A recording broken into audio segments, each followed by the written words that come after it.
이 지뢰밭에서 나보다 빠르면 귀순하고 내 아이를 낳아주지. 판문점 한복판에서 만난 북한 여장교의 아찔한 도발, 그 내기에서 이기고 북한년을 탈북한 707 특전사 대위의 이야기입니다. 구독과 좋아요를 해주시면 더 좋은 사연으로 보답하겠습니다. 판문점. 이름만 들어도 숨이 멎는 지구상 유일의 분단 국가가 서로의 심장을 겨누고 있는 비극의 무대. 낮에는 푸른 유엔기와 붉은 인공기가 불과 수십 걸음을 사이에 두고 팽팽한 정적 속에서 펄럭이지만 밤이 되면 이곳은 인간이 아닌 것들의 땅으로 변모했다. 여름의 한복판, 끈적한 습기가 온몸을 감싸는 한밤중이었다. 달빛조차 구름 뒤에 몸을 숨긴 금음. 공동경비구역 JSA의 밝은 조명탑 불빛이 닿지 않는 돌아오지 않는 달이 넘어 사천강이 뱀처럼 휘감아 도는 숲풀은 칠흑 같은 어둠에 잠겨 있었다. 이 죽음의 정적 속을 한 명의 그림자가 유령처럼 움직이고 있었다.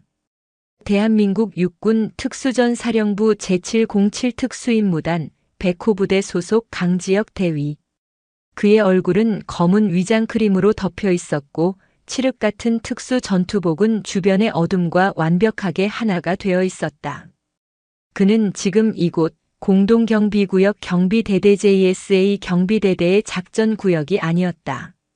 그는 임무를 위해 파견되었으나 그의 진짜 임무는 푸른 헬멧을 쓴 헌병들의 눈을 피해 이곳 군사분 개선 MDL을 넘나드는 것이었다. 그의 임무는 회수였다. 3일 전 아군의 최고 위급 정보원이 북측 지역 깊숙한 곳에서 빼돌린 결정적 증거물.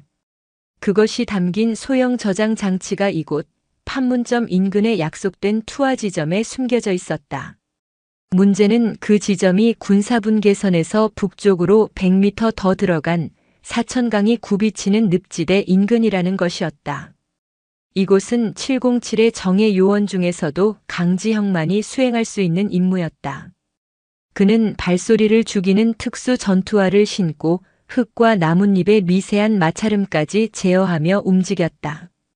그의 등에는 소음기를 장착한 기관단총이 망부석처럼 붙어 있었다. 목표 지점까지 50. 귓속의 초소형 통신기로부터 아군 감시 초소 지피의 지원조 목소리가 속삭임처럼 들려왔다. 그는 손가락을 까딱해 수신 확인 신호를 보냈다. 바로 그때였다. 강지혁의 온몸에 털이 곤두섰다. 수십 번의 실전과 수백 번의 모의 훈련으로 다져진 그의 감이 비명을 질렀다. 기척. 바람 소리가 아니었다. 맹수의 것이었다. 그것도 고도로 훈련된 인간 맹수. 그는 그 자리에 얼어붙었다. 숨을 멈추고 눈꺼풀조차 움직이지 않았다. 다목적 야간 투시경을 통해 바라본 전방은 그저 짙은 녹색의 향연일 뿐이었다. 여론 반응은 없었다. 하지만 그는 알았다. 있다. 그는 천천히 시선을 돌렸다. 그리고 마침내 발견했다. 불과 20걸음 전방. 거대한 미루나무의 굵은 가지 뒤편. 그곳에 자신과 똑같은 어둠의 일부가 되어 이쪽을 응시하고 있는 또 하나의 그림자가 있었다. 북한군이었다. 하지만 일반적인 전방 초소의 경계병이 아니었다. 그 자세, 그 위장술, 그리고 이 거리까지 접근하도록 자신에게 기척을 들키지 않은 그 능력. 보통 내기가 아니었다. 정찰총국. 강지혁의 등줄기에 식은땀 한 줄기가 흘렀다. 정찰총국 직속 특수작전군. 그들 역시 이곳에서 무언가를 기다리거나 혹은 자신과 같은 손님을 맞이할 준비를 하고 있었던 것이다. 시간이 멎었다. 귓가에 울리던 매미 소리와 풀벌레 소리가 멀리 사라지고 오직 두 사람의 심장 박동만이 이 작은 숲을 지배하는 듯 했다. 먼저 총을 쏘는 것은 자살행위였다. 이곳 판문점 인근의 비무장지대에서 총성이 울린다는 것. 그것은 단순한 교전을 넘어 남북 전체의 확성기가 동시에 켜지는 것을 의미했다. 양측의 모든 감시 자산이 이 한 점으로 불벼락을 쏟아낼 것이다. 그림자가 먼저 움직였다. 미루나무 뒤에서 천천히 모습을 드러낸 것은 놀랍게도 여성이었다. 날렵한 턱선과 칠흑 같은 눈동자. 그녀 역시 위장 크림을 발랐지만 그 사이로 드러나는 매서운 눈빛은 칼날처럼 날카로웠다. 계급장은 보이지 않았으나 그녀의 손에 들린 짧은 소총 북한제 88식 보총의 단축형은 조금의 떨림도 없이 강지혁의 심장을 겨누고 있었다. 북한 인민군 특수작전군 상위 류하영. 그녀의 입이 소리 없이 움직였다. 야간 투시경을 통해 강지혁은 그녀의 입모양을 정확히 읽었다. 라.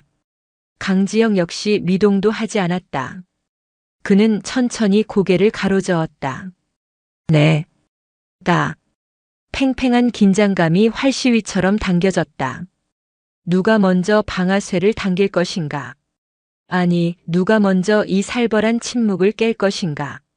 류하영은 강지혁이 회수하려던 바로 그 지점, 낡은 바위 틈을 등지고 서 있었다. 그녀는 이 인물을 정확히 알고 나온 것이다. 이것은 매복이었다. 정보가 샜나? 강지혁의 머릿속이 차갑게 회전했다. 하지만 지금은 그것을 따질 때가 아니었다. 류하영은 강지혁을 도발하듯 바위 틈을 향해 총구를 까딱했다. 이것 때문에 왔나, 남조선 쥐새끼. 그녀가 다시 한번 입을 열었다.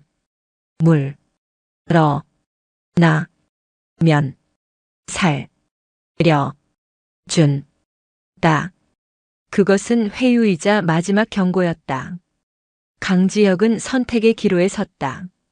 임무를 포기하고 후퇴할 것인가, 아니면 여기서 모든 것을 걸고 교전을 벌일 것인가.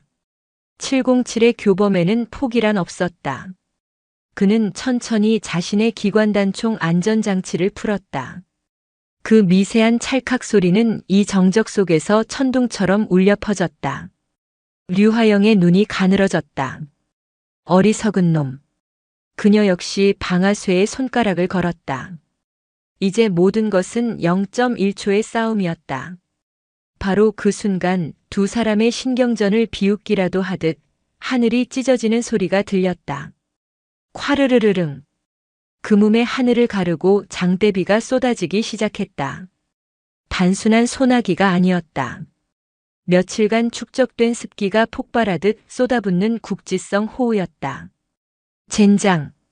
강지혁의 욕설이 빗소리에 묻혔다. 야간 투시경의 시야가 빗줄기에 가려 하얗게 번졌다. 우르르. 쿵. 그리고 재앙은 하늘에서만 오지 않았다. 그들이 서 있던 사천 강변의 집안이 엄청난 양의 비를 감당하지 못하고 울부짖기 시작했다. 수십 년간 방치되었던 낡은 교통호와 여름 내내 쏟아진 비로 약해진 절개지가 동시에 무너져 내리기 시작했다. 류하영이 균형을 잃고 비틀거렸다. 그녀가 등지고 있던 바위 틈, 즉 강지혁의 목표물이 있던 바로 그 지점이 거대한 흙더미와 함께 강 쪽으로 쓸려 내려가기 시작했다. 안 돼. 강지혁은 임무 목표물을 향해 본능적으로 몸을 날렸다. 류하영 역시 무너지는 집안에서 벗어나기 위해 반대편으로 몸을 굴렸다. 하지만 거대한 자연의 분노 앞에서 인간은 무력했다. 두 사람의 몸은 쏟아지는 빗물, 무너지는 흙더미, 그리고 뽑혀나가는 나무 뿌리들과 함께 칠흑 같은 사천강의 급류 속으로 속수무책으로 빨려 들어갔다. 판문점의 밤은 그렇게 두 개의 적대적인 심장을 집어삼켰다. 정신을 차렸을 때 강지혁의 코를 찌른 것은 흙탕물 냄새와 피비린내였다. 그는 격렬하게 기침하며 폐 속에 물을 뱉어냈다. 온몸이 부서질 듯 아팠다. 그는 자신이 어디에 있는지 확인하려 했지만 사방은 여전히 칠흑 같았고 귓가에는 미친 듯한 빗소리와 강물 소리만이 가득했다. 그는 휩쓸려 내려왔다. 얼마나 멀리 왔는지 알 수 없었다. 그는 간신히 강기슬게 지늘게 처박힌 나무 뿌리를 붙잡고 있었다. 젠장. 임무. 저장장치. 그는 잃어버린 임무 목표물을 떠올리며 이를 갈았다. 그리고 그는 자신을 노리던 북한군 여장교를 생각했다.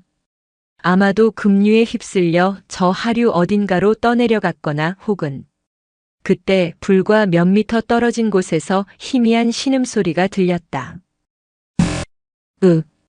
강지혁은 반사적으로 허리에 권총을 뽑아들었다. 그는 주머니에서 방수 처리된 소형 전술 랜턴을 꺼내 그쪽을 비췄다. 빗줄기가 어둠을 가르자 그곳에 류하영이 있었다. 그녀는 강지혁보다 더 상태가 나빠 보였다. 그녀는 무너진 두 개 잔의 더미에 깔려 있었다. 거대한 콘크리트 구조물과 썩은 철근이 그녀의 하반신을 짓누르고 있었다. 그녀 역시 권총을 쥐고 있었지만 고통 때문인지 강지혁을 겨눌 힘조차 없어 보였다. 그녀의 얼굴은 빗물과 흙먼지로 범벅이 되어 아까의 그 서슬퍼런 기세는 온데간데 없었다. 두 사람의 시선이 다시 한번 허공에서 부딪혔다. 한밤중의 포식자들이었던 그들은 이제 거대한 폭우 앞에 내던져진 익사 직전의 생쥐꼴이었다. 하필이면. 류하영이 피 섞인 침을 뱉으며 중얼거렸다. 그녀는 강지혁을 노려보았다. 뭘 멍하니 보나. 남조선 놈. 지금이 기회다. 강지혁은 총을 내리지 않았다. 그는 천천히 그녀에게 접근했다. 빗줄기는 더욱 거세지고 사천강의 수위는 무서운 속도로 불어나고 있었다. 그들이 있는 이 강기슭도 언제 다시 무너질지 몰랐다. 목표물은 어떻게 됐지? 강지혁이 물었다. 알게 뭐람. 흙더미 속에 파묻혔거나 저기 서해 바다까지 떠내려갔겠지. 류하영이 비웃었다. 내 놈이나. 나나. 임무는 실패다. 강지혁은 그녀를 짓누르고 있는 콘크리트 더미를 살폈다. 엄청난 무게였다. 혼자서는 절대 빠져나올 수 없다. 왼쪽 다리인가. 내 놈이 알 바 아니야. 이대로 두면 10분 안에 강물이 여기까지 차오른다. 그럼 사이좋게 물고기밥이 되겠군. 강지혁이 랜턴으로 불어나는 강물을 비췄다. 검붉은 흙탕물이 그들의 발밑까지 차오르고 있었다. 류하영은 입술을 깨물었다. 그녀는 공화국 전사로서 적에게 도움을 요청할 수 없었다. 그것은 죽음보다 더한 치욕이었다. 꺼져. 내 눈앞에서. 사라져. 싫다면? 강지혁이 권총을 집어넣었다. 그는 그녀에게 다가가 그녀를 짓누른 콘크리트 더미의 한쪽을 잡았다. 뭐 하는 짓이야? 이봐, 북한군. 난 여기서 죽을 생각 없거든. 그리고 당신을 죽이는 것보다 이 상황을 살아서 보고하는 게 내 임무에 더 부합해. 그는 자네를 밀어내려 애썼다. 하지만 꿈쩍도 하지 않았다. 멍청한 놈. 그건 혼자선 안 돼. 그럼 도와. 다리가 아니라 팔. 강지혁은 그녀의 손에 들린 권총을 발로 차서 멀리 날려버렸다. 그 총 따위 집어치우고 저기 보이는 철근이라도 잡아당겨. 지렛대로 쓸만한 거 없어? 류하영은 잠시 망설였다. 그녀의 자존심과 생존 본능이 격렬하게 충돌했다. 하지만 차갑게 차오르는 강물이 그녀의 허벅지를 감싸자 그녀는 본능을 택했다. 왼쪽 10m 쇠파이프. 그녀는 고통을 참으며 손가락으로 가리켰다. 강지혁은 즉시 달려가 굵은 쇠파이프를 가져왔다.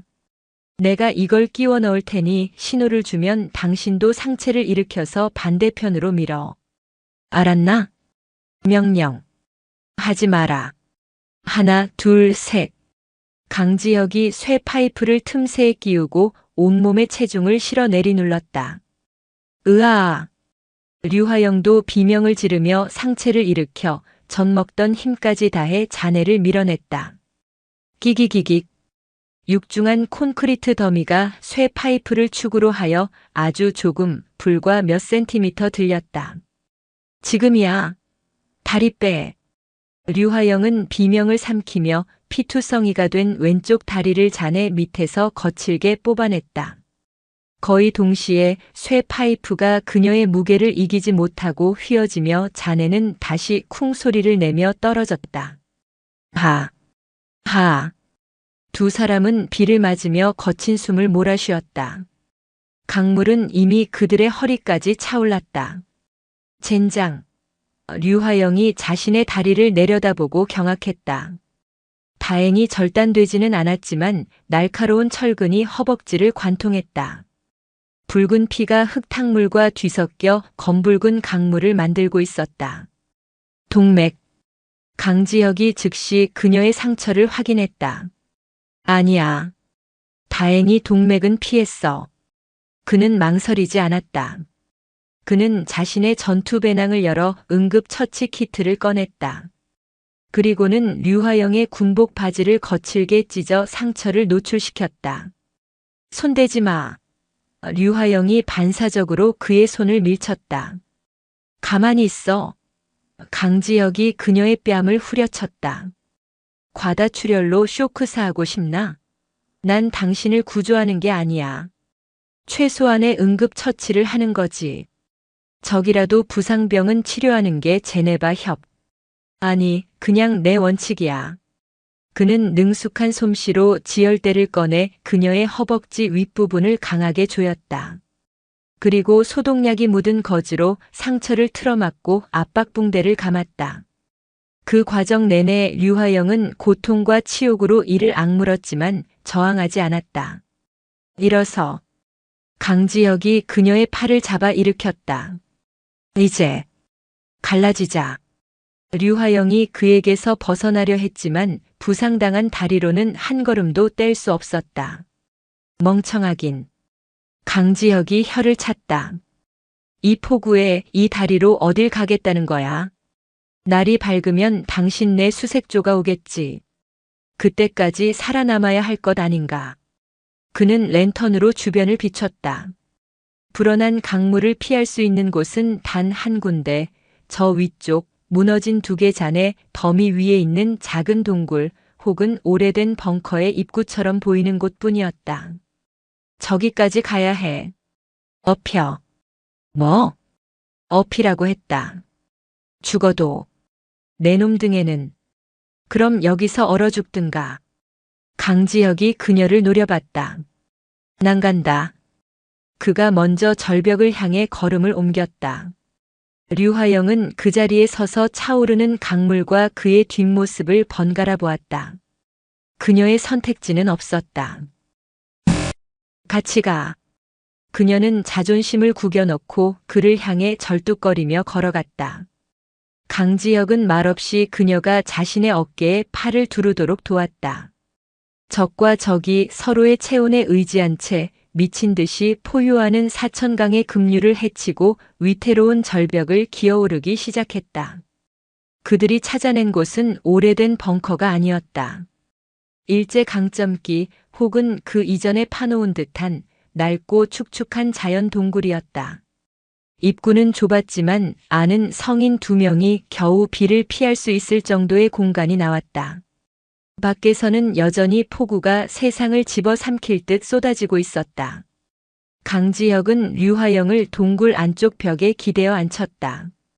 그는 자신의 배낭에서 마지막 남은 비상 담요를 꺼내 그녀의 어깨에 거칠게 던져주었다. 에이, 이게 무슨. 체온 저하로 죽는 꼴은 보기 싫군. 강지혁은 랜턴을 바닥에 내려놓고 자신 역시 반대편 벽에 기대어 앉았다. 좁은 공간. 두 사람의 무릎이 거의 맞닿을 정도였다. 침묵이 흘렀다.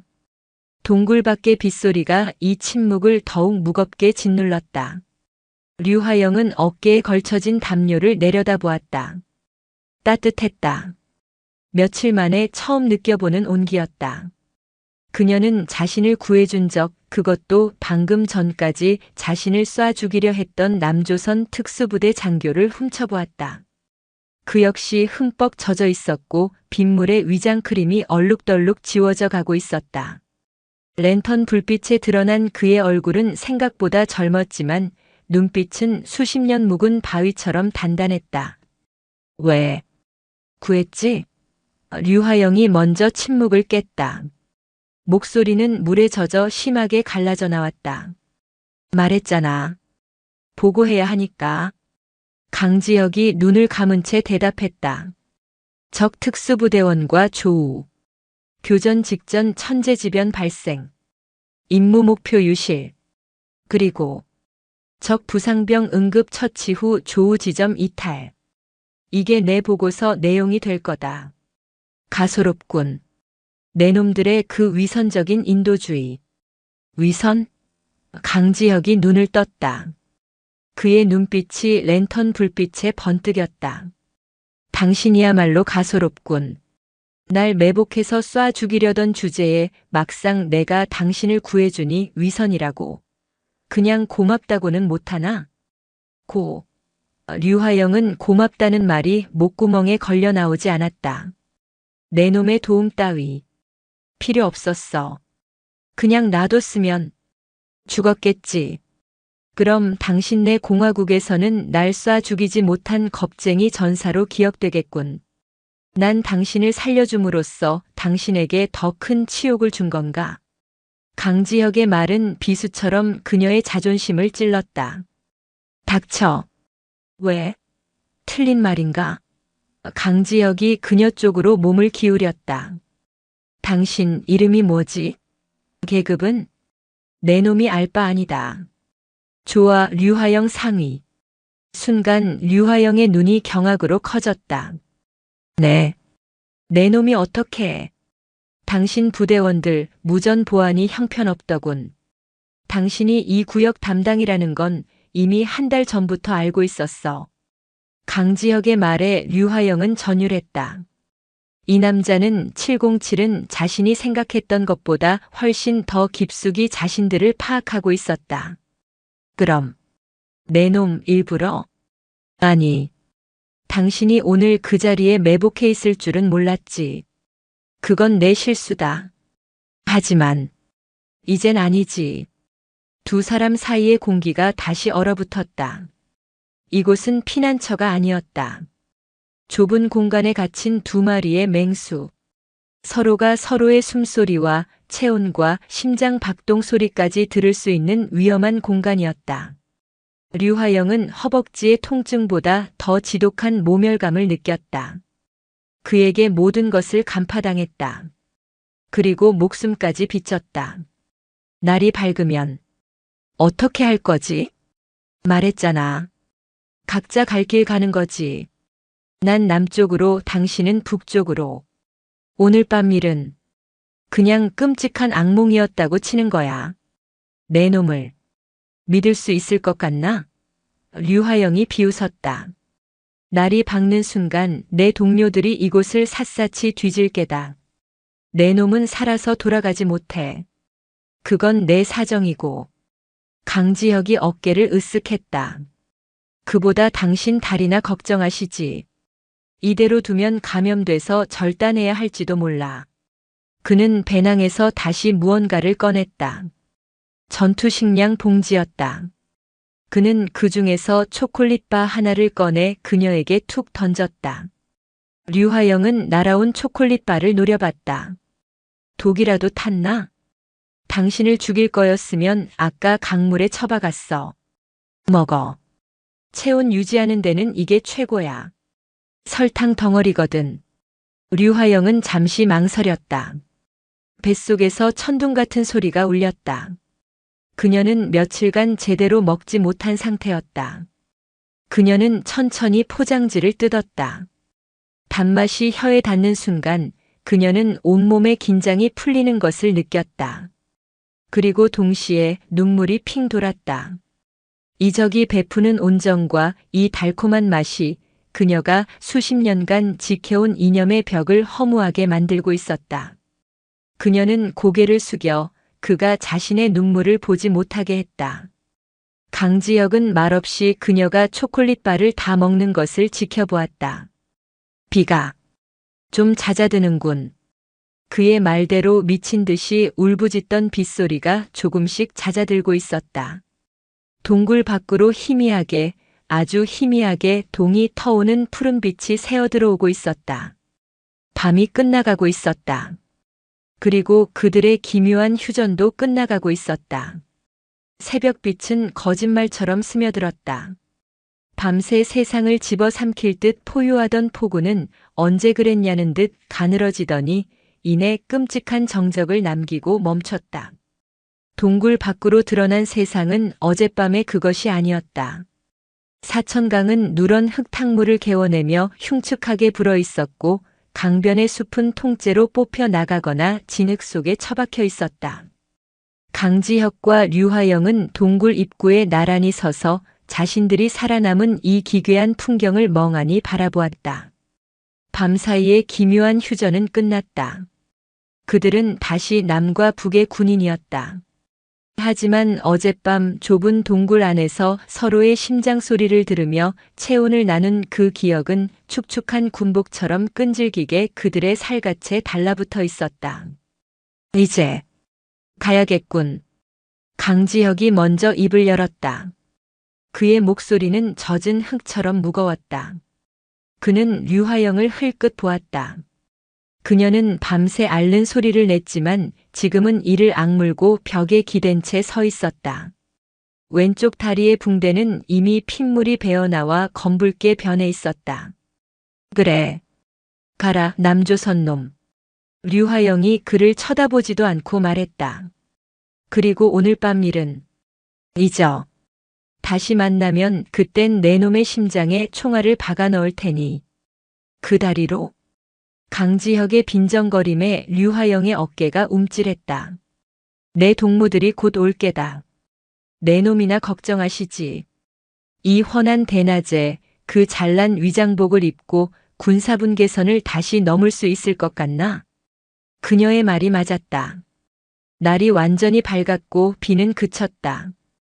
공기는 맑았고 시야는 탁 트였다. 이 상태로 개활지를 통과하는 것은 자살행위였다. 내 걱정은 마. 강지혁이 배낭을 고쳐 매며 말했다. 그보다 길이 없어졌군. 그의 시선이 남쪽을 향했다. 그가 돌아가야 할 길 JSA 구역으로 이어지는 능선은 간밤의 산사태로 완전히 무너져 내렸다. 그리고 그 무너진 흙더미가 씻겨 내려간 자리에는 끔찍한 것이 모습을 드러내고 있었다. 이런. 젠장. 강지혁의 입에서 낮은 탄식이 터져 나왔다. 수십 년간 흙과 수풀 속에 잠자고 있던 죽음이 깨어난 것이다. 산사태가 쓸고 지나간 자리는 거대한 진흙밭으로 변해 있었는데 그 위로 온갖 종류의 지뢰들이 흉측한 이빨처럼 드러나 있었다. 빗물에 씻겨 나온 낡은 목함지뢰, 녹슨 대인지뢰, 심지어는 교묘하게 숨겨져 있던 인계철선까지. 그들이 밤새 비를 피했던 동굴은 거대한 지뢰밭의 한가운데에 고립된 섬이 되어버렸다. 이곳은 지도에도 표기되지 않은 수십 년 전에 양측이 서로를 죽이기 위해 심어놓고 잊어버린 악마의 정원이었다. 류화영의 얼굴도 사색이 되었다. 그녀는 이 지역이 위험하다는 것은 알았지만 이 정도일 줄은 몰랐다. 하. 그녀가 허탈하게 웃었다. 꼴 좋군. 사천강의 물고기밥이 되거나 산산조각 나서 까마귀밥이 되거나. 선택지가 아주 훌륭해. 강지혁은 동굴에서 뛰쳐나와 지뢰밭 입구에 쪼그려 앉았다. 그는 흙의 상태를 살폈다. 길은 하나뿐이야. 그가 중얼거렸다. 저기. 저 너머 무너지지 않은 능선까지만 가면 돼. 거리는 약 200m. 200m? 그 사이 지뢰가 몇 개나 박혀 있을 것 같나? 내 놈의 그 잘난 미제 장비로도. 장비는 대부분 떠내려갔어. 강지혁이 배낭을 열어 보였다. 무전기와 비상식량, 응급처치 키트를 제외한 대부분의 장비가 유실되었다. 지뢰 탐지기도 없었다. 그럼 우린 여기서. 아니. 강지혁이 배낭에서 대검을 뽑아들었다. 장비가 없으면 감으로 가지. 그는 대검 끝으로 조심스럽게 진흙을 찔러보기 시작했다. 707에서 배운 가장 원시적이고도 가장 확실한 지뢰 탐지법. 탐침이었다. 미쳤군. 류화영이 그를 바라보았다. 그렇게 해서 어느 세월에. 그럼 당신은 여기 남아. 당신네 동무들이 구해주길 기다리든가. 강지혁은 그녀를 무시하고 첫 번째 발을 내디딜 곳을 찾기 시작했다. 류화영은 그를 바라보았다. 저 미친 남조선 놈. 그는 정말로 저 200m의 지옥을 맨손으로 돌파할 생각이었다.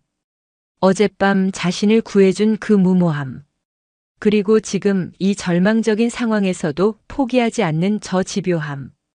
그녀의 심장 깊은 곳에서 그녀 자신도 이해할 수 없는 감정이 끌어올랐다.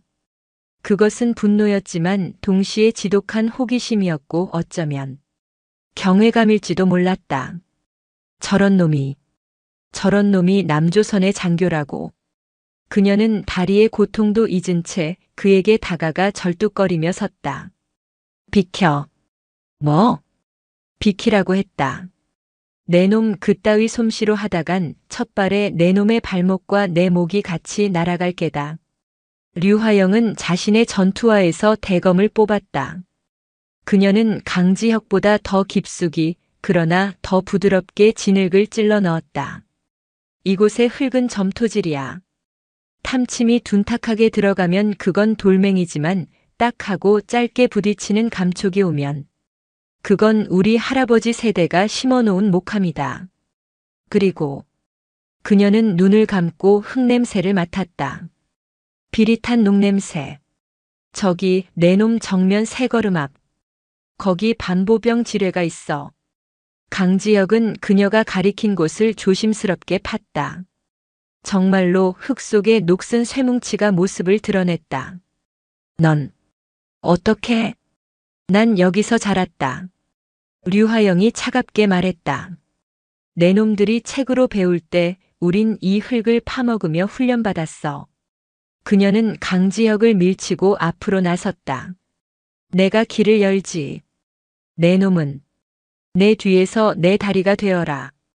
부상당한 몸으로? 잔말 말고. 내가 짚는 곳만 정확히 밟아. 그녀는 한 발 한 발 부상당한 다리를 끌며 탐침을 찔렀다. 그녀의 감각은 짐승처럼 날카로웠다. 하지만 강지혁은 그녀를 그냥 둘 수 없었다. 아니, 같이 한다. 뭐? 당신은 이 땅을 잘 알지. 나는 당신보다 더 많은 종류의 지뢰를 해체해봤어. 당신이 찾고 내가 해체한다. 그게 가장 빨라. 두 사람은 다시 한번 기묘한 협력 관계가 되었다. 류화영이 앞서가며 의심 지점을 찾아내면 강지혁이 그보다 더 정교한 손놀림으로 신관을 무력화했다. 그렇게 죽음의 정원을 한 걸음 한 걸음 나아가기를 1시간. 그들은 겨우 50m를 전진했을 뿐이었다. 해는 이미 중천에 떠올랐고 두 사람의 체력은 바닥나고 있었다. 젠장. 류화영이 주저앉았다. 부상당한 다리에서 다시 피가 쏟아지기 시작했다. 쉬어야 해. 강지혁이 그녀에게 물통을 건넸다. 이젠 틀렸어. 그녀가 절망적으로 중얼거렸다. 곧 수색조가 뜰 거야. 우린 아직이야. 뭐가 아직이야? 류화영이 그에게 버럭 소리를 질렀다. 내 놈은 뭐가 그렇게 잘났나? 어젯밤엔 날 구하고 오늘은 같이 이 지뢰밭을 기어가고 내 놈의 그 위선이 날 역겹게 해. 위선? 그래. 내 놈이 이러는 건 결국 날 귀순시켜서 공을 세우려는 속셈 아닌가. 남조선 놈들의 상투적인 수법이지. 강지혁은 그녀의 분노 어린 얼굴을 묵묵히 바라보았다. 그리고 그는 그녀의 눈동자 깊은 곳에 숨겨진 절망과 두려움을 보았다. 그녀는 그를 비난하는 것이 아니라 스스로가 흔들리는 것을 두려워하고 있었다. 좋아. 강지혁이 낮게 말했다. 그럼 내기를 하지. 내기? 그래, 내기. 강지혁이 대검으로 앞쪽을 가리켰다. 저기 저 큰 바위까지. 남은 거리 약 150m. 지금부터 누가 더 빨리 더 많은 지뢰를 찾아내고 해체하는지 승부다. 류화영은 그가 미쳤다고 생각했다. 이 다리로? 공평하게. 강지혁이 말했다. 난 오른손만 쓰지. 당신은 두 손 다 쓰고. 어때? 이유가 뭐지? 이유? 당신이 말했잖아. 내 위선을 증명해 보이라고. 내가 이기면 당신은 내 위선이 아니라 내 실력을 인정하는 거다. 류화영은 그의 제안에 실소를 터뜨렸다. 이 급박한 상황에 목숨을 건 지뢰 제거 시합이라니. 이것은 광기였다. 하지만 그녀의 피가 다시 끓어오르기 시작했다. 공화국 최고의 특수전사로서 저 오만한 남조선 놈의 코를 납작하게 해줄 기회였다. 좋다. 그녀의 눈이 다시 맹수처럼 빛났다. 그럼 대가는? 대가? 승부에는 대가가 따르는 법. 내가 이기면 넌 내가 가진 모든 장비와 식량을 나에게 넘기고 조용히 왔던 길로 되돌아가. 만약 살아남는다면. 좋아. 강지혁이 망설임 없이 대답했다. 그럼 내가 이기면? 류화영은 그를 쏘아보았다. 그녀는 그가 날 살려보내달라거나 귀순하라는 뻔한 말을 할 것이라 예상했다. 그녀는 그를 도발하기로 마음먹었다. 그녀의 자존심이 그리고 이 미친 상황이 그녀를 극한으로 내몰았다. 그녀는 피 묻은 입술을 핥으며 조롱과 자포자기가 뒤섞인 미소를 지었다. 만약 내가 이 악마의 정원에서 이 부상당한 나를 상대로 그것도 한 손으로 나보다 빨리 지뢰를 제거한다면. 그녀는 일부러 그의 얼굴 가까이 다가가 그의 귓가에 얼음처럼 차가운 목소리로 속삭였다. 그럼 내 놈의 남조선이 우리 공화국보다 위대하다는 걸 인정해주지. 그녀는 숨을 골랐다. 그리고 그녀의 입에서 그녀 자신도 믿을 수 없는 말이 튀어나왔다. 내가 너에게 간다. 귀순하지. 강지혁의 눈이 커졌다. 그리고 그게 다가 아니야.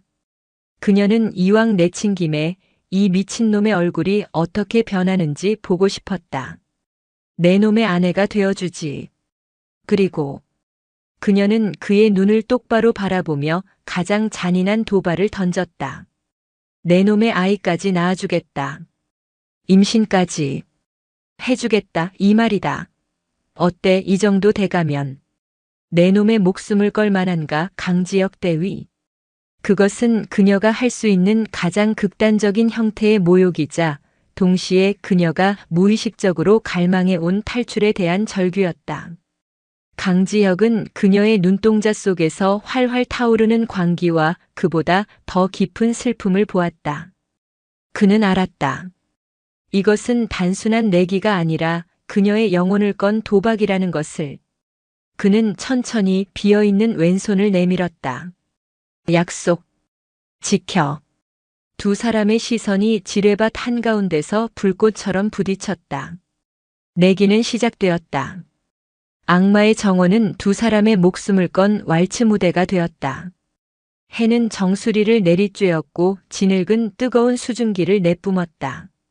두 사람은 땀과 흙으로 범벅이 되었다. 시작이다. 류화영은 고통을 잊은 듯 맹렬하게 움직였다. 그녀는 부상당한 다리를 축으로 삼아 몸을 회전시키며 짐승 같은 감각으로 탐침을 찔러 넣었다. 첫 번째. 불과 10분 만에 그녀가 외쳤다. 그녀가 파낸 것은 낡은 소련제 PMN 대인지뢰. 일명 흑과부라 불리는 단순하지만 치명적인 살상 무기였다.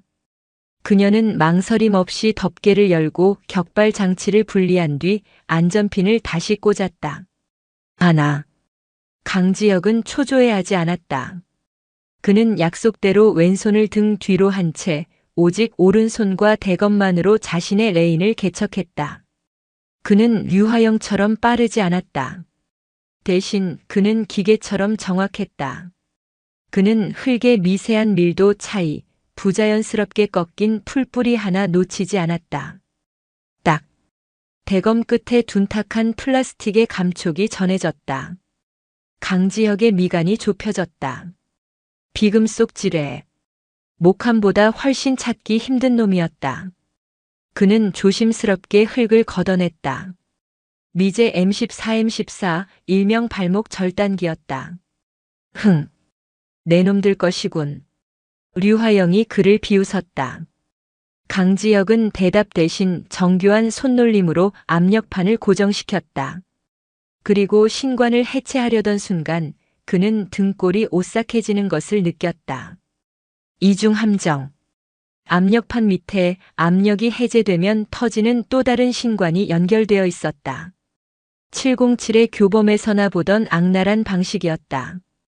아마도 이곳에서 훈련하던 북한군이 미제 지뢰를 노획해 개조한 모양이었다. 류화영도 그것을 보고 숨을 삼켰다. 저건. 강지혁은 땀으로 축축해진 손을 바지에 문질렀다. 그는 대검 끝을 이용해 압력판을 현재 상태로 고정시킨 뒤 두 번째 신관의 연결선을 끊어냈다. 식은 땀이 턱을 타고 흘러내렸다. 하나.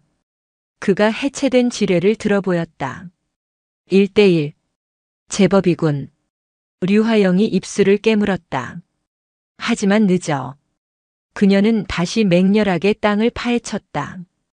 그녀의 움직임에는 자포자기한 듯한 광기가 서려 있었다. 두 번째, 세 번째. 두 사람은 마치 죽음의 얼음판 위에서 위험한 춤을 추는 듯 했다. 류화영이 POMZ 파편 지뢰를 찾아내면 강지혁은 유실된 K413 K413 세열 수류탄을 개조한 부비트랩을 해체했다. 스코어는 3대3 동점. 해는 이미 서쪽으로 기울기 시작했고 그들은 목표했던 큰 바위까지 불과 20m를 남겨두고 있었다. 승부는 치열했다. 류화영의 감각과 강지혁의 기술이 팽팽하게 맞섰다. 하지만 류화영의 체력이 먼저 한계에 부딪혔다. 그녀는 비틀거리며 탐침을 짚었다. 부상당한 다리에서 흘린 피가 너무 많았다. 시야가 흐려지고 호흡이 가빠졌다. 포기해, 류화영. 강지혁이 숨을 헐떡이며 말했다. 그 역시 오른팔의 감각이 무뎌지고 있었다. 닥쳐. 내 놈 따위에게. 질 수 없어. 그녀는 오기로 한 걸음 더 내디뎠다. 바로 그때였다. 가지마. 강지혁이 비명처럼 외쳤다. 뭐? 내 발밑. 움직이지 마. 인계철선이야. 류화영은 얼어붙었다. 그녀는 천천히 고개를 숙였다. 그녀의 전투와 바로 앞에 진흙과 나뭇잎 사이에 교묘하게 숨겨진 가느다란 철선이 지나가고 있었다. 그녀가 한 걸음만 더 내디뎠다면 그것은 그녀가 직접 훈련 교범에서 보았던 북측의 신형 연쇄 폭발 지뢰였다. 하나가 터지면 주변에 5개가 동시에 터지는 악마의 목걸이라 불리는 물건이었다. 강지혁이 그녀를 살린 것이다. 그는 이길 수 있었다. 그녀가 저것을 밟았다면 그는 자동으로 승리자가 되었을 것이다. 하지만 그는 그녀를 멈춰 세웠다. 류화영은 그 자리에 얼어붙은 채 강지혁을 바라보았다. 그녀의 눈동자가 지진이라도 난 듯 격렬하게 흔들렸다. 왜 그랬지? 그냥 뒀으면 내가 이겼을 텐데. 강지혁은 대답 대신 조심스럽게 그녀에게 접근했다. 그는 약속을 어기고 왼손을 사용했다. 그는 두 손으로 마치 아기를 다루듯 인계철선을 고정한 말뚝을 찾아내 조심스럽게 해체하기 시작했다. 이것도 위선인가? 강지혁이 철선을 완전히 끊어내며 물었다. 류화영은 대답할 수 없었다. 그녀의 얼어붙었던 심장이 이 지옥 같은 진흙탕 한복판에서 뜨거운 무언가에 의해 녹아내리는 것 같았다. 그녀가 수십 년간 배워온 모든 것 증오, 복수, 이념 이 한순간에 무너져 내렸다. 그녀는 자존심 때문에 그에게 임신 따위에 미친 소리를 짓거렸지만 사실은 그가 이겨주길 바랐을지도 모른다. 그가 자신을 이 지옥에서 꺼내줄지도 모른다는 허무맹랑한 기대를 품고 있었다. 이제 움직여도 돼. 강지혁이 지친 목소리로 말했다. 류화영은 다리에 힘이 풀린 듯 그 자리에 주저앉았다. 점수는 3대3. 목표 지점은 바로 코앞. 하지만 승부는 이미 결정나 있었다. 무승부군. 강지혁이 말했다. 류화영은 한참 동안 말이 없었다. 그녀는 고개를 숙인 채 떨리는 손으로 진흙 바닥을 움켜쥐었다. 그리고 천천히, 아주 천천히 고개를 들었다. 그녀의 눈에는 더 이상 광기나 분노가 없었다. 깊은 슬픔과 어떤 결의만이 남아 있었다. 아니, 그녀가 일어섰다. 내가 이겼다. 뭐? 넌 날 살렸어. 승부를 위해서 동료. 아니, 적을 죽게 내버려 두는 건. 그건 우리 방식일지는 몰라도 내 방식이 아니었어. 넌 이길 수 있었지만 날 살렸어. 내가 이긴 거야, 강지혁. 그녀는 비틀거리며 그에게 걸어왔다. 그리고는 그녀의 군복 안주머니에서 어젯밤 그가 줬던 초콜릿바의 빈 포장지를 꺼냈다. 이건 가져. 그리고 그녀는 자신의 목에 걸고 있던 낡은 인식표를 벗었다. 이것도 류화영 당신 약속은 지킨다. 그녀의 목소리는 갈라져 있었다. 그녀가 그에게 인식표를 건네주려는 순간이었다. 거기까지다. 이 반역자년. 얼음처럼 차갑고 뱀처럼 교활한 목소리였다. 강지혁은 본능적으로 류화영을 뒤로 밀치고 돌아섰다. 그들이 빠져나오려 했던 능선 위 전역 노을을 등지고 4명의 북한군이 서 있었다. 그리고 그 선두에는 비쩍 마른 체구의 뱀 같은 눈을 한 장교가 그들을 향해 권총을 겨누고 있었다. 인민군 보위사령부 소속 리태문 소자. 그는 판문점 일대의 군 기강을 감찰하는 모두가 두려워하는 저승사자였다. 그는 간밤의 폭우로 인한 유실 병력 수색을 나왔다가 이 믿을 수 없는 광경을 목격한 것이다. 류화영 상위. 리태문의 목소리는 조용했지만 그 안에는 살기가 가득했다. 간밤에 실종되었다고 해서 우리 용맹한 전사가 순직한 줄 알았더니 여기서 남조선 괴뢰군 놈과 희희낙낙하며 내기라도 하고 있었나? 그의 시선이 류화영의 다리에 감긴 남측의 압박붕대와 강지혁의 손에 들린 북측 지뢰에 머물렀다. 아니면 그놈의 아이라도 뵌 것인가? 리태문의 마지막 말은 잔인한 조롱이었다. 류화영의 얼굴이 하얗게 질렸다. 리 소자. 그건 오해다. 나는 이자를. 닥쳐라, 이 더러운 년. 리태문이 권총에 공이치기를 젖혔다. 내년이 저놈을 살려둔 것만으로도 내년은 총살이야. 하지만 그 전에 저 괴뢰군 놈부터 처리해야겠군. 그가 강지혁을 향해 총구를 돌렸다. 움직이지 마라, 남조선 놈. 움직이면 2년의 머리통이 먼저 날아갈 줄 알아라. 강지혁은 천천히 손을 들었다. 하지만 그의 눈은 1초도 쉬지 않고 리태문과 그 부하들의 빈틈을 찾고 있었다. 4명. 모두 자동 소총으로 무장. 거리는 약 50m. 불리한 싸움이었다. 다리가 불편한 전우를 위해 지뢰밭을 뚫고 길을 내주다니. 참으로 감동적인 전우회로군. 리태문이 비웃으며 한 걸음 앞으로 나섰다. 좋다. 그 전후에 지옥에서도 계속 이어가도록 내가 도와주지. 그가 방아쇠를 당기려던 순간. 지금이야. 강지혁이 외치며 류화영을 덮쳐 진흙탕으로 굴렀다. 탕! 총알이 방금 전까지 강지혁의 머리가 있던 허공을 갈랐다. 저놈들을 쏴라. 리태문의 부하들이 일제히 불을 뿜기 시작했다. 타타타타. 지뢰밭 위로 총알이 비오듯 쏟아졌다. 흙먼지가 사방으로 튀었다. 젠장. 강지혁은 쓰러진 류화영을 끌어안고 그들이 막 해체했던 지뢰의 빈 구덩이로 몸을 숨겼다. 엄폐물이라기엔 너무나도 얕았다. 이러다간 둘 다 죽어. 류화영이 부상당한 어깨로 그를 밀어냈다. 날 버리고 가. 어서. 닥쳐. 강지혁은 그녀의 말을 무시하고 자신의 배낭에서 마지막 남은 연막탄을 꺼냈다.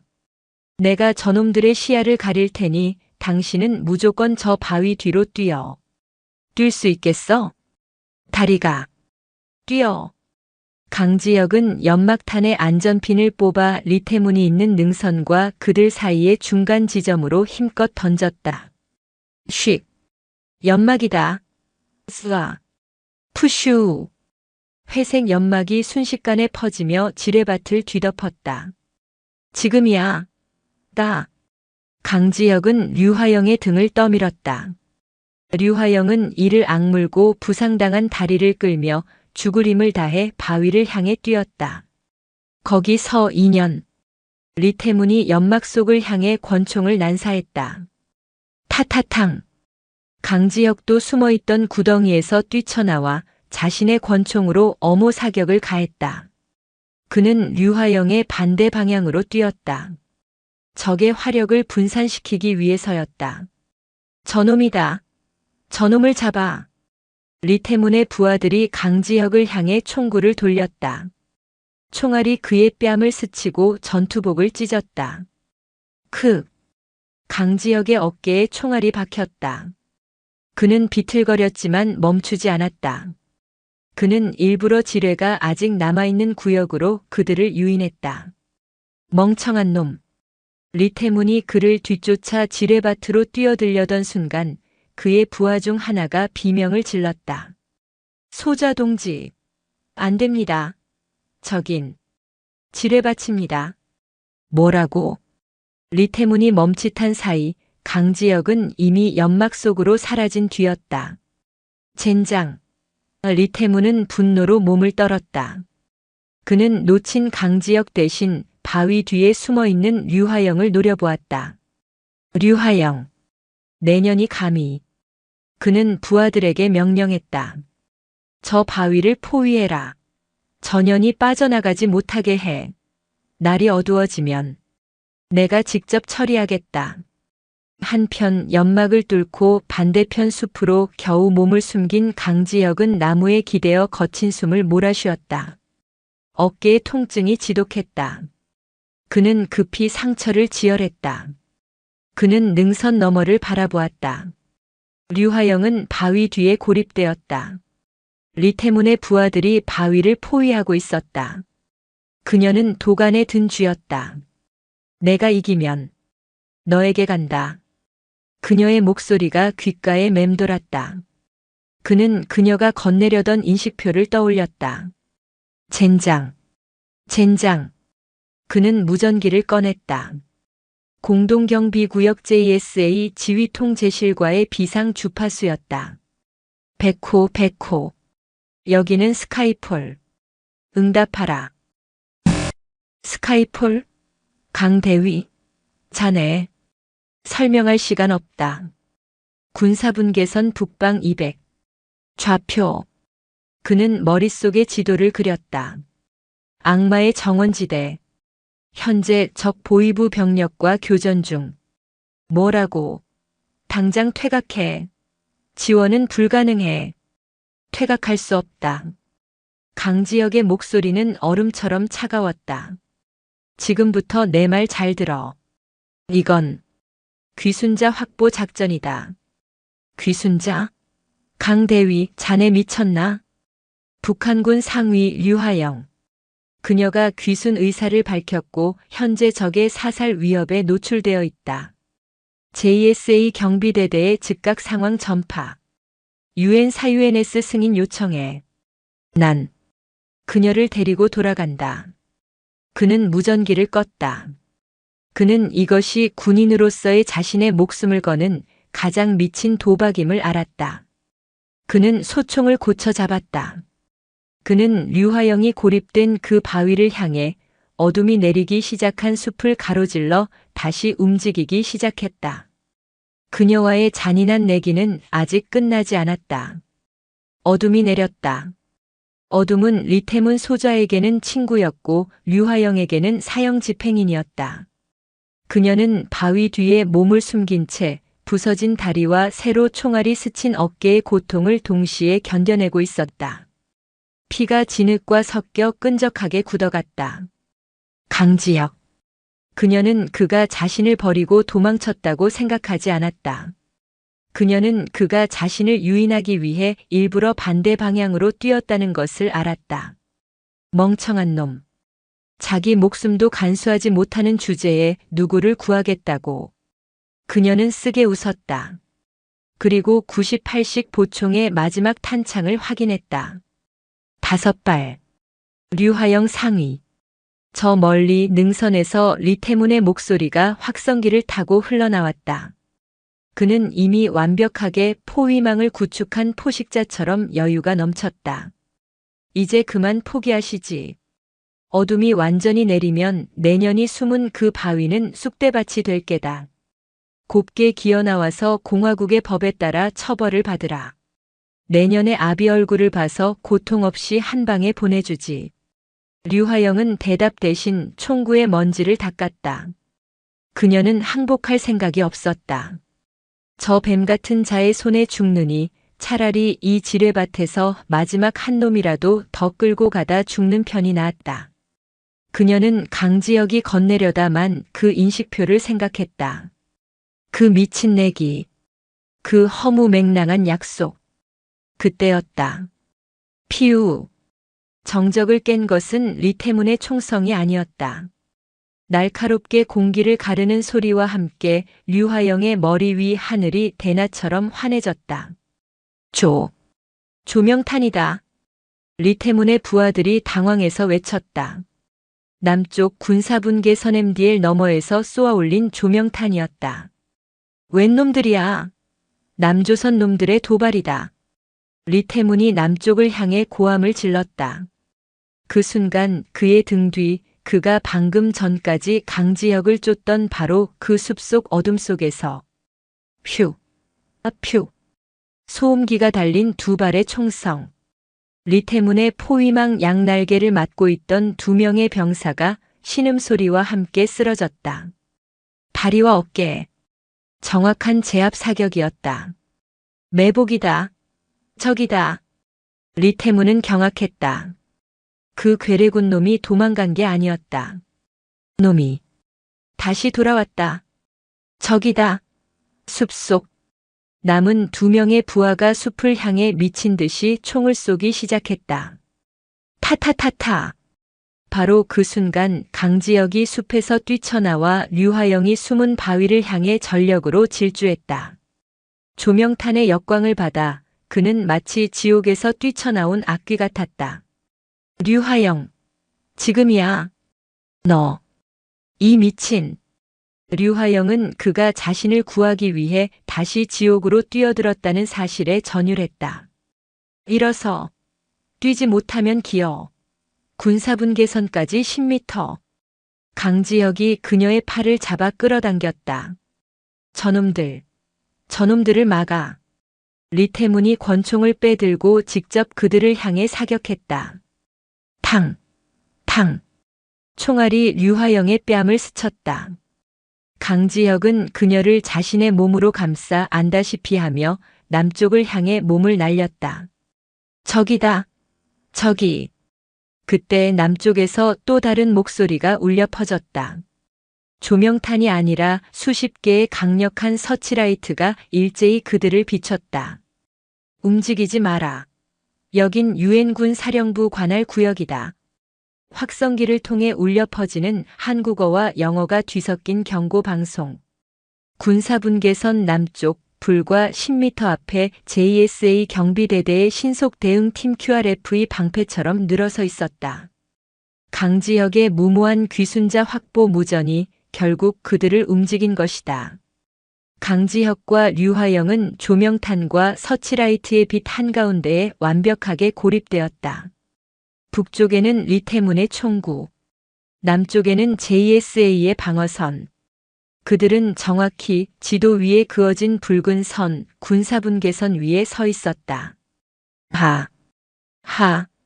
리태문이 광기 어린 웃음을 터뜨렸다. 잘 됐군. 아주 잘 됐어. 전 세계가 보는 앞에서 반역자와 괴뢰군 놈을 동시에 처형하게 되었으니 리태문은 이성을 잃었다. 그는 여기서 이들을 놓치면 자신의 경력도 끝장이라는 것을 알았다. 그는 JSA의 경고 따위는 무시하고 권총을 들어 강지혁의 심장을 겨눴다. 죽어라, 강지혁. 시간이 느려졌다. 방아쇠가 당겨지는 것이 보였다. 류화영은 고통도 잊었다. 내가 이겼다. 약속은 지킨다. 그녀는 자신의 목숨을 빚진 이 남자가 자신 때문에 이 경계선에서 죽게 둘 수 없었다. 그녀는 마지막 남은 힘을 다해 강지혁을 자신의 등 뒤로 거칠게 밀쳐냈다. 그녀의 몸이 강지혁을 대신해 리태문의 총구 앞을 가로막았다. 탕! 총성이 울려 퍼졌다. 류화영의 어깨가 붉은 피를 뿜으며 뒤로 젖혀졌다. 그녀는 비명 대신 낮은 신음을 삼켰다. 그리고 그 충격으로 그녀의 몸은 남쪽으로 군사분계선을 넘어 대한민국 영토로 쓰러졌다. 류화영. 강지혁이 쓰러지는 그녀를 받아 안았다. 그녀는 그의 품 안에서 피를 토하며 그를 올려다보았다. 이 내기는 내가 이긴 건가? 그녀는 강지혁의 전투복을 움켜쥔 채 의식을 잃어갔다. JSA 경비대대원들이 일제히 총을 겨눴다. 리태문은 얼어붙었다. 그는 자신의 손으로 공화국의 장교를 적의 영토로 넘겨버린 셈이 되었다. 이런. 리태문은 남은 부하들을 이끌고 저주를 퍼부으며 어둠 속으로 황급히 사라졌다. 의무병. 강지혁은 그녀의 상처를 틀어막으며 절규했다. JSA 대원들이 그들을 둘러쌌다. 서치라이트의 눈부신 빛 속에서 강지혁은 피투성이가 된 그녀를 끌어안고 자신이 무슨 짓을 저질렀는지 그리고 무엇을 얻었는지 깨달았다. 그들의 지옥 같던 지뢰반 내기는 이렇게 끝났다. 강지혁이 눈을 뜬 곳은 낯선 천장이 아니었다. 지독하게 익숙한 국군 수도병원 특수병동의 하얀 천장이었다. 어깨의 통증과 그보다 더 지독한 약물 냄새가 그를 현실로 끌어냈다. 정신이 드나 강대위. 목소리는 무감정했다. 그의 침대 옆에는 그가 가장 존경하면서도 두려워하는 인물, 제707 특수임무단 단장인 박진태 준장이 팔짱을 낀 채 서 있었다. 단장님. 류화영. 그 여자는 죽지 않았다. 박 준장이 그의 말을 잘랐다. 총알은 어깨를 관통했지만 자네가 지혈한 다리 상처의 감염이 더 심각했지. 지금쯤 다른 곳에서 아주 특별한 대우를 받고 있을 게다. 다른 곳. 이라니요.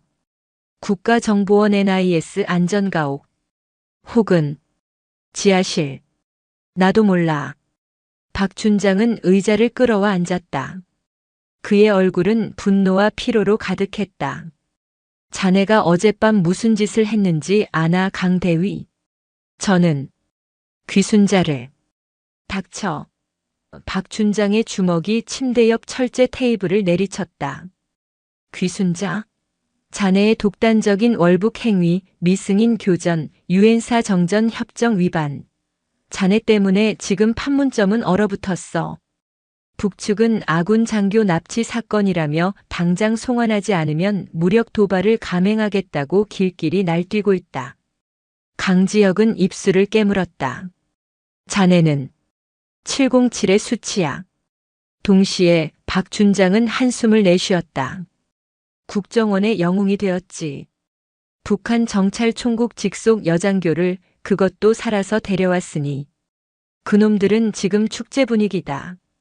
전 그녀를 알아. 박준장이 그의 눈을 똑바로 쳐다봤다. 그녀를 구하고 싶었겠지. 하지만 여긴 비무장지대가 아니야, 강대위. 여긴 서울이고 정치가 개입된 더 지독한 지뢰밭이야. 그녀를 만나게 해주십시오. 안 돼. 자네는 지금부터 보안 문제로 이 병실에서 한 발짝도 나갈 수 없다. 사실상 연금 상태야. 자네의 군 경력은 오늘부로 끝났다고 봐도 좋아, 강지혁. 강지혁은 주먹을 쥐었다. 그는 그녀를 지옥에서 구해냈다고 생각했다. 하지만 박준장의 말대로 그는 그녀를 불길 속에서 꺼내 얼음물 속에 쳐넣은 것일지도 몰랐다. 같은 시각 서울 어딘가의 국가정보원 안전가옥. 류화영은 깨끗한 환자복을 입고 푹신한 침대에 누워 있었다. 그녀의 다리와 어깨는 완벽하게 치료되고 소독되었다. 창밖으로는 낯선 도시의 불빛이 아른거렸다. 하지만 그녀의 손목은 침대 프레임에 은색 수갑으로 채워져 있었다. 깨어났군, 류화영 상위. 아니, 이젠 류화영 씨라고 불러야 하나. 부드러운 미소를 지은 중년 남자가 방으로 들어왔다. 민간인 복장이었지만 그의 눈빛은 리태문보다 더 차갑고 깊었다. 국정원 대북 파트의 차정훈 팀장이었다. 여기가 남조선인가?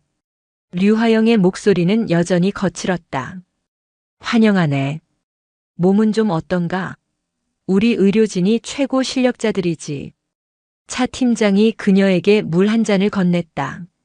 류화영은 그를 노려보았다. 강지혁은? 그놈은 어딨지? 아, 강대위. 차 팀장은 웃었다. 그 친구 지금 아주 곤란한 처지에 빠졌네. 자네 때문에. 군법회의에 회부될지도 몰라. 영웅이 될지 반역자가 될지.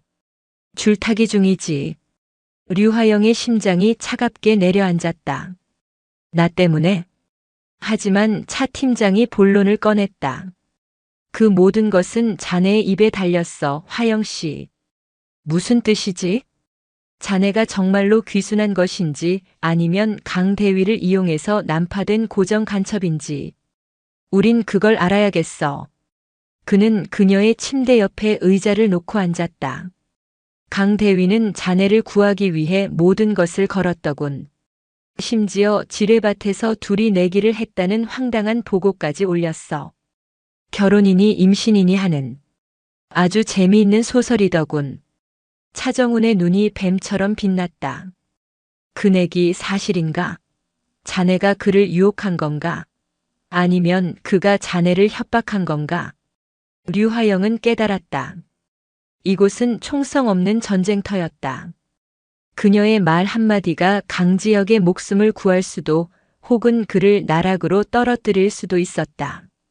그녀는 지뢰밭에서 그랬던 것처럼 이 새로운 악마의 정원에서 살아남을 길을 찾아야 했다. 내기? 류화영이 차갑게 웃었다. 그따위 미친 소리를 믿나? 그놈은 그저 이용하기 쉬운 멍청이였을 뿐이야. 난 살고 싶었고 그놈은 영웅이 되고 싶었겠지. 그녀는 일부러 강지혁을 폄하했다. 그를 자신과 공범으로 묶이지 않게 하기 위해서였다. 호. 차정훈은 흥미롭다는 듯 턱을 쓰다듬었다. 이용하기 쉬운 멍청이. 라. 그럼 자네의 귀순 의사는 진심이라는 건가? 선택지가 있었나? 좋아. 그럼 그 진심을 증명해봐. 자네가 아는 모든 것을 불어. 정찰총국의 암호체계 리태문의 비리 그리고 자네의 가족. 공화국에 남겨진 모든 것들. 류화영의 얼굴이 굳어졌다. 가족. 그것은 그녀가 지켜야 할 마지막 보루였다. 그럼 난 뭘 얻지? 자유. 이 나라에서 새로운 살. 그리고 강지혁. 그 멍청한 놈을 다시 만날 기회. 어때, 나쁜 거래는 아니지? 류하영은 낯선 도시의 불빛을 바라보았다. 그녀는 비무장지대의 진흙탕보다 더 질척하고 더 위험한 지뢰밭에 발을 들였음을 직감했다. 시간은 고문처럼 흘러갔다. 강지혁에게는 연금된 병실에서의 무력한 시간이었고 류하영에게는 끝없는 신문과 거짓말의 시간이었다. 3개월이 지났다. 강지혁은 불명예 전역은 면했다. 귀순자 유도 확보의 공이 인정되었지만 명령 불복종의 과도 무거웠다. 그는 707에서 방출되었다. 모든 작전 권한을 박탈당하고 국방부 본부의 한직 전사 편찬실이라는 곳으로 좌천되었다. 그는 총 대신 펜을 든 날개가 꺾인 백호가 되었다. 그는 매일 낡은 기록들을 뒤적이는 척하며 국정원에 있는 707 동기들을 통해 류하영의 행방을 쫓았다. 하지만 자산 보호라는 명목하에 그녀는 완벽하게 격리되어 있었다. 류하영은 류하나라는 새 이름을 얻었다. 그녀는 북한 이탈 주민보호센터 과거의 하나원의 특별과정을 거쳤다. 그녀는 차정훈 팀장이 원하는 정보를 적절하게 제공했다. 그녀는 리태문에 대한 정보와 판문점 일대의 낡은 방어 체계도를 넘겼다. 그것들은 사실이었지만 핵심은 아니었다. 그리고 그녀는 가족에 대해서는 철저히 입을 닫았다. 모두 죽었다고. 차정훈은 그녀를 완전히 믿지 않았지만 그녀의 가치를 높이 샀다. 그녀는 영리했고 냉철했으며 무엇보다 남한 체제에 빠르게 적응했다. 마지막 테스트다, 하나씩. 어느 날 차정훈이 그녀를 불렀다.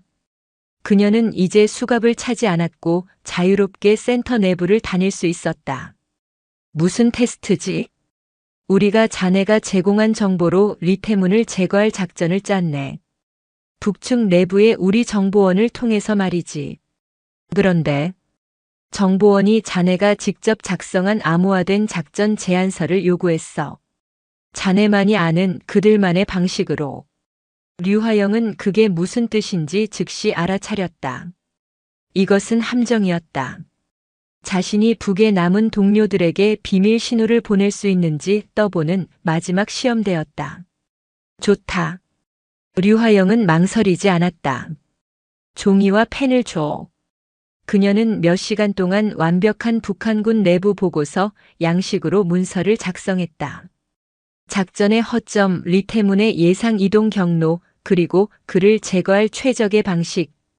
그것은 완벽한 배신이었다. 차정훈은 그 보고서를 받아들고 감탄했다. 독하군. 자기 동료들을 자기 손으로. 그들은 더 이상 내 동료가 아니다. 류하영의 눈은 얼음장 같았다. 내 동료는 날 죽이려 했으니까. 차정훈은 만족스럽게 웃었다. 통과다. 류하나 씨. 대한민국에 온 걸 진심으로 환영하지. 그럼 내 요구는 강지영 말인가? 차정훈은 잠시 생각했다. 그래. 그 친구도 자네를 꽤나 만나고 싶어 했지. 하지만 조건이 있어. 자네와 그는 다시는 만나선 안 돼. 그는 군인이고 자네는 자산이야. 두 사람이 접촉하는 건 양쪽 모두에게 위험해. 그를 깨끗이 잊는 게 자네의 자유를 위한 마지막 조건이야. 류하영의 심장이 멎는 것 같았다. 그녀는 이 모든 것을 견뎌냈다. 강지혁 그 하나를 보기 위해서. 그런데 이제 와서 알겠다. 그녀는 너무나도 쉽게 대답했다. 차정훈은 의외라는 듯 그녀를 쳐다봤다. 그 멍청이 때문에 내 인생을 망칠 순 없지. 그녀가 차갑게 덧붙였다. 그날 밤 강지혁은 자신의 사무실에서 짐을 싸고 있었다. 그는 국방부에 사표를 제출했다. 군인 강지혁은 죽었다. 그때 그의 사무실 전화가 울렸다. 발신자 표시 제한. 여보세요. 강지혁 대위. 아니, 이젠 강지혁 시인가. 익숙하지만 너무나도 부드럽게 변한 목소리. 차정훈 팀장이었다. 무슨 일입니까? 만날 사람이 있네. 지금 당장 남산으로 오게. 마지막 기회야. 강지혁은 수화기를 떨어뜨릴 뻔했다. 1시간 뒤 그는 남산의 한적한 공원, 약속된 벤치에 앉아 있었다. 가을밤의 공기가 차가웠다. 저 멀리서 한 여자가 걸어왔다. 군복이 아닌 어색한 원피스 차림이었다. 다리를 살짝 절었지만 그 걸음걸이는 류하영, 아니 류하나였다. 두 사람은 수십 미터의 거리를 두고 마주 섰다. 그들 주위에는 아무도 없었지만 수백 개의 눈이 그들을 지켜보는 것 같았다. 시간이 멈췄다. 오랜만이군. 강지혁이 먼저 입을 열었다. 목이 메어왔다. 그러게. 류하나는 애써 웃었다. 남조선 공기는 좀 다르군. 다리는 괜찮아. 당신 어깨는 괜찮아. 어색한 침묵. 들었어. 강지혁이 말했다. 이제 자유라고. 그래. 당신도 자유라고 들었는데 군복을 벗었다며? 당신을 지키지 못하는 군복 따위 필요 없으니까. 류하나의 눈이 흔들렸다. 그녀는 고개를 돌려 화려한 서울의 야경을 바라보았다. 차정훈이 만나지 말라고 하더군. 그녀가 조용히 말했다. 우리가 만나면 당신이 위험해진다고. 상관없어. 난 상관 있어. 류하나가 그를 돌아보았다. 난 당신에게 빚을 졌어. 지뢰밭에서 그리고 경계선에서. 당신이 나 때문에 모든 걸 잃는 건 싫어. 잃은 거 없어. 강지혁이 그녀에게 한 걸음 다가갔다. 오히려 얻었지. 뭘? 당신. 그는 그녀 앞에 섰다. 내기는 아직 안 끝났어, 류하영. 무슨? 당신은 분명히 귀순했지. 약속의 첫 번째는 지켰어. 그가 그녀의 손을 잡았다. 수갑 자국이 희미하게 남은 차가운 손이었다. 하지만 두 번째와 세 번째는 아직이야. 류하나의 얼굴이 붉어졌다. 그녀는 그들의 마지막 대화, 그 미친 약속을 떠올렸다. 결혼 그리고 임신. 그건 그냥 난 내기에 건 건 반드시 받아내. 강지혁이 그녀의 손을 세게 잡았다. 이 서울이라는 새로운 지뢰밭에서 당신 나랑 다시 내기할 자신 있나? 류하나는 그를 올려다보았다. 그의 눈은 707의 그 백호의 눈도 전사 편찬실의 패배자의 눈도 아니었다. 그저 한 여자를 원하는 한 남자의 눈이었다. 그녀는 지뢰밭에서 그에게 인식표를 건네려던 그 순간처럼 결심했다. 그녀는 그의 손을 마주 잡았다. 좋아. 그녀가 속삭였다. 이번 내기. 절대로 내가 지지 않아. 두 사람은 서울의 야경 아래서 마침내 서로를 마주보며 웃었다. 그들의 길고 잔인했던 전쟁은 끝나고 훨씬 더 어렵고 달콤한 전쟁이 시작되고 있었다. 남산에서의 재회는 끝이 아니었다. 그것은 또 다른 전쟁의 서막이었다. 강지혁이 군복을 벗고 류하영이 류하나라는 새 이름을 얻었을 때 그들은 세상의 모든 억압에서 벗어나 자유로워질 수 있으리라 믿었다. 하지만 차정훈 팀장이 그들을 그 밤 그 공원에서 만나게 해준 것은 자비가 아니었다. 그것은 정교하게 계산된 목줄이었다. 두 사람. 그들의 재회 다음 날 차정훈은 강지혁이 막 계약한 서울 변두리의 작은 오피스텔에 예고 없이 찾아왔다. 류하나는 아직 낯선 나만의 가전제품 사용법을 익히느라 쩔쩔매고 있었다. 보기가 좋군. 차정훈이 소파에 앉으며 말했다. 전직 남조선 특수부대 영웅과 귀순한 북조선 미녀장교. 그림이 아주 좋아. 언론에 공개하면 뭐 나라가 한번 뒤집어지겠지. 무슨 용건입니까? 강지혁이 그의 앞을 가로막았다. 이곳은 그가 류하나와 함께 시작할 집이었다. 그 누구의 침범도 용납하고 싶지 않았다. 용건이라니. 차정훈이 부드럽게 웃었다.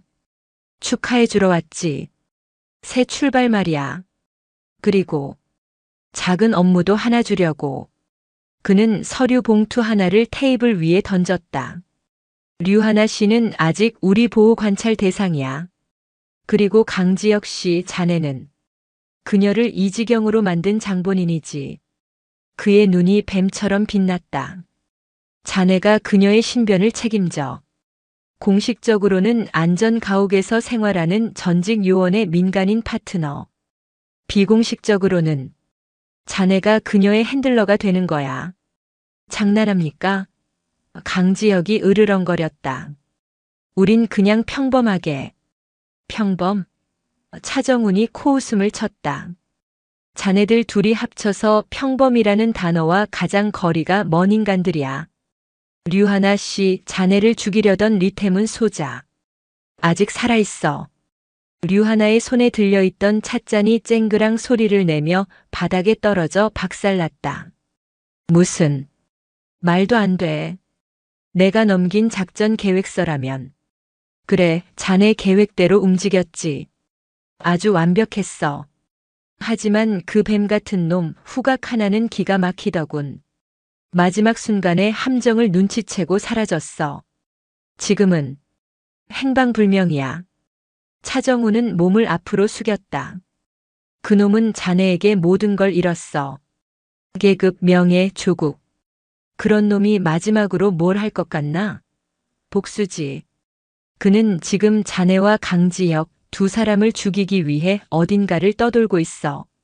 어쩌면 이미 이 땅에 들어왔을지도 모르지.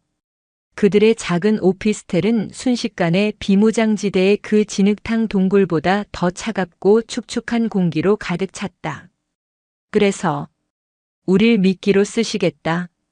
강지혁이 핵심을 찔렀다. 맞아. 차정우는 시인했다. 우리는 리태문을 잡아야 해. 그는 살아있는 시한폭탄이야. 그리고 그놈을 밖으로 끌어낼 미끼는 류하나 씨 당신뿐이야. 그것은 명령이자 거부할 수 없는 협박이었다. 그들이 진정한 자유를 얻기 위해서는 지뢰밭에서의 마지막 한 걸음을 완수해야만 했다. 리태문이라는 이름의 그 가장 치명적인 지뢰를. 그들의 신혼생활은 그렇게 시작되었다. 겉보기에는 평범했다.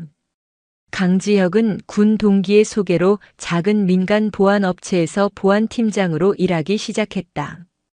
류하나는 류하나라는 이름으로 탈북민을 위한 사회 적응 교육을 받으며 나만의 말을 배우고 운전면허를 땄다. 하지만 그들의 집은 집이 아니었다. 국정원에서 설치한 최첨단 보안 장비가 그들을 보호하는 동시에 감시했다. 강지혁은 아침마다 출근하는 척하며 아파트 주변을 돌며 자신들을 감시하는 보호조의 차량 번호판을 외웠다. 류하나는 마트에서 장을 보면서도 스쳐 지나가는 모든 행인의 눈빛을 읽었다. 그들은 서울이라는 수천만 개의 눈이 존재하는 투명한 지뢰밭에 갇혀 있었다. 이게 내 놈이 말한 자유인가? 어느 날 밤 류하나가 악몽을 꾸다 깨어나 거실에서 담배를 피우려던 강지혁에게 물었다. 그녀의 이마는 식은땀으로 젖어 있었다. 악몽을 꿨어? 강지혁이 담배 대신 그녀에게 따뜻한 물을 건넸다. 리태문이 나왔어. 그놈이 내 목을 꺾고 있었어. 그녀의 목소리가 미세하게 떨렸다. 강지혁은 말없이 그녀를 끌어안았다. 그녀의 몸은 가늘게 떨리고 있었다. 괜찮아. 내가 있잖아. 내가 있어서 더 무서워. 류하나가 그의 가슴에 얼굴을 묻었다. 이곳은 지뢰밭보다 더 끔찍해. 언제 어디서 터질지 몰라. 차라리 그 진흙탕이 더 정직했어. 그럼 도망갈까? 강지혁이 조용히 물었다. 아무도 모르는 곳으로, 남해의 작은 섬이라도 가서 그냥 우리 둘이. 류하나는 고개를 저었다. 아니, 그놈을. 리태문을 끝내지 않으면 우린 평생 도망쳐야 해. 그건 내가 원한 내기의 승리가 아니야. 그녀는 그의 품에서 고개를 들었다. 그녀의 눈은 다시 북한 특수작전군 상위 류하영의 눈으로 돌아와 있었다. 그놈, 내가 끝내. 내 손으로. 혼자? 아니. 그녀가 그의 손을 잡았다. 우리 둘이. 그들의 기묘한 동거는 리태문을 잡기 위한 가장 위험한 작전의 일부가 되었다. 그들은 차정훈의 감시망 속에서 그들만의 작전을 계획하기 시작했다. 기회는 예상치 못한 곳에서 왔다. 차정훈의 팀이 리태문의 흔적을 잡았다. 중국을 거쳐 밀항선을 타고 서해안으로 잠입한 것이 확인되었다. 그의 목표는 명확했다. 류하나. 놈이 움직이기 시작했어. 차정훈이 비상호출로 그들을 안전가옥으로 불렀다. 인천항 근처의 폐공장. 그놈이 은신처로 삼은 곳이야. 내일 밤 우리가 그곳을 덮친다. 하나는? 강지혁이 물었다. 당연히 이곳, 가장 안전한 곳에 있어야지. 우리가 놈을 처리할 때까지. 아니요. 류하나가 나섰다. 내가 가야 합니다. 뭐라고? 차정훈이 미간을 찌푸렸다. 그놈은 날 잡으러 온 겁니다. 내가 없으면 그는 죽기 살기로 도망칠 겁니다. 하지만 내가 거기 있다면 그는 복수를 위해 제 발로 함정에 걸어 들어올 겁니다. 안 돼. 위험해. 자산을 위험에 노출시킬 순 없어. 그 자산이 말하고 있지 않습니까? 류하나의 목소리에 강철 같은 힘이 실렸다. 그놈은 나만이 유인할 수 있어. 그리고 그놈의 마지막은 내가 봐야겠어. 강지혁이 그녀의 편을 들었다. 내가 함께 갑니다. 그녀의 10m 반경 안에서 내가 그녀를 지킵니다. 이건 타협의 여지가 없습니다. 차정훈은 두 사람의 이글거리는 눈을 번갈아 보았다. 그는 마지못해 고개를 끄덕였다. 좋아. 하지만 모든 건 내 통제하에 움직여. 작전 당일. 비가 내렸다. 마치 그들이 처음 만났던 판문점의 그날 밤처럼 굵은 비가 인천의 낡은 폐공장 지붕을 두들겼다. 류하나는 방탄조끼 위에 얇은 외투를 걸친 채 공장 중앙의 불빛 아래 홀로 서 있었다. 그녀의 귓속에는 초소형 무전기가 꽂혀 있었다. 강지혁 위치는 2층 크레인 위. 내 머리 위 9시 방향. 훤히 보여. 차정훈은 반대편 12시 방향. 저격수 2명 포함 10명. 좋아. 그들은 리태문을 기다렸다. 숨막히는 정적. 빗소리와 멀리서 들려오는 항구의 백고동 소리. 그때였다. 반갑군 류하영 동무. 목소리는 스피커를 통해 들려왔다. 공장 전체에 음산하게 울려 퍼졌다. 리태문이었다. 어디야? 류하나가 소리쳤다. 하. 여전하군 그 성깔. 날 찾나? 난 내 놈들 모두를 보고 있지. 차정훈. 강지혁이 무전으로 외쳤다. 놈이 우리 위치를 다 알아. 이건 함정이야. 젠장. 모두.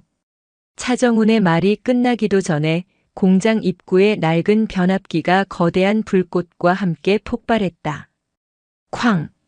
모든 조명이 꺼지고 공장은 암흑천지가 되었다. 으악. 저격수 피격. 저기다. 암흑 속에서 야간 투시경을 쓴 리태문의 부하들, 그가 북에서부터 데려온 마지막 충성 분자들이 뛰쳐나왔다. 교전이 시작되었다. 류하나. 움직이지 마. 강지혁이 어둠 속을 향해 권총을 쏘며 2층에서 뛰어내렸다. 강지혁. 어둠 속에서 누군가 류하나를 덮쳤다. 리태문이었다. 그는 야간 투시경을 쓰고 있었다.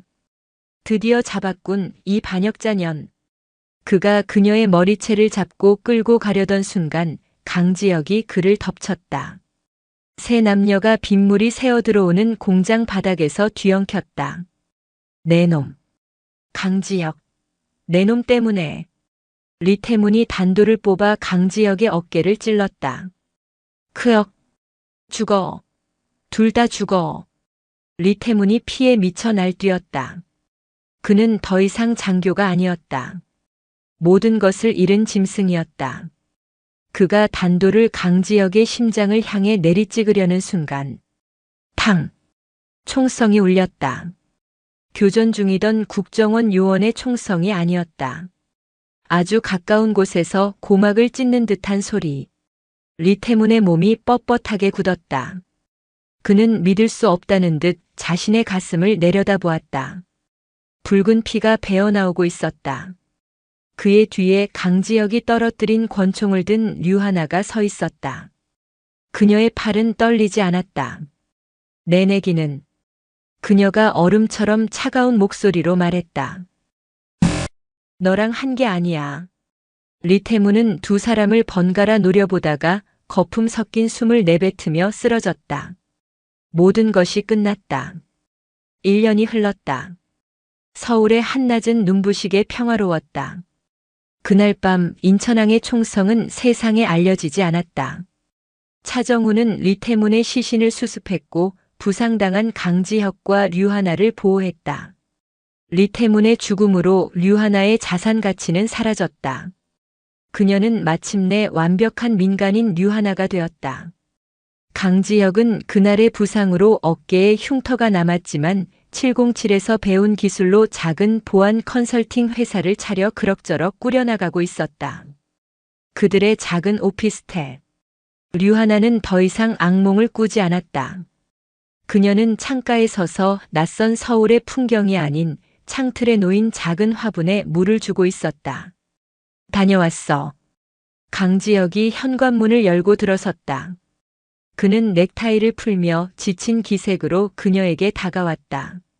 왔어? 류하나가 돌아보았다. 그녀의 얼굴에는 그늘 대신 낯선 평온함이 자리 잡고 있었다. 오늘 병원 다녀왔어. 그녀가 조용히 말했다. 강지혁의 손이 멈칫했다. 다리, 아직도 아파? 류하나는 대답 대신 식탁 위에 놓여있던 작은 종이 한 장을 그에게 내밀었다. 그것은 군사작전 계획서도 정보 보고서도 아니었다. 조그맣게 산부인과라고 적힌 병원의 진료 확인서였다. 강지혁은 떨리는 손으로 그것을 받아들었다. 그리고 그의 눈이 종이의 한가운데 박힌 두 글자에 고정되었다. 임신. 그는 고개를 들지 못했다.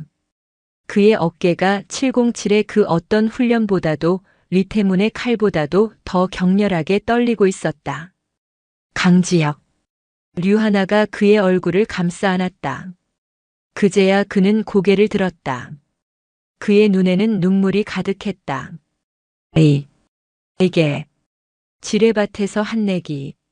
류하나가 그의 눈물을 닦아주며 희미하게 웃었다.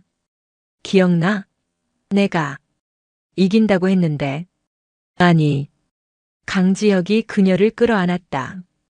그의 손이 조심스럽게 아직은 아무런 변화도 없는 그녀의 배를 감쌌다. 아니. 우리가 이겼어. 그는 그녀의 배에 그리고 그녀의 이마에 입을 맞추었다. 귀순. 결혼. 그리고 임신. 지옥 같은 비무장지대에서 한 여자가 자신의 모든 것을 걸고 외쳤던 그 허무맹랑했던 도발. 그 잔인했던 약속이 마침내 이 평화로운 서울의 한복판에서 그들만의 약속의 땅에서 이루어졌다. 두 사람은 말없이 서로를 안고 창밖으로 펼쳐진 도시를 바라보았다. 세상은 여전히 위험하고 보이지 않는 지뢰들은 곳곳에 숨어 있을 터였다. 하지만 이제 그들은 두렵지 않았다. 그들은 함께 가장 어두운 지뢰밭을 건너왔고 마침내 그들만의 가장 빛나는 승리를 손에 쥐었으니까. 오늘도 요지경 사연을 잘 들어주셔서 감사합니다.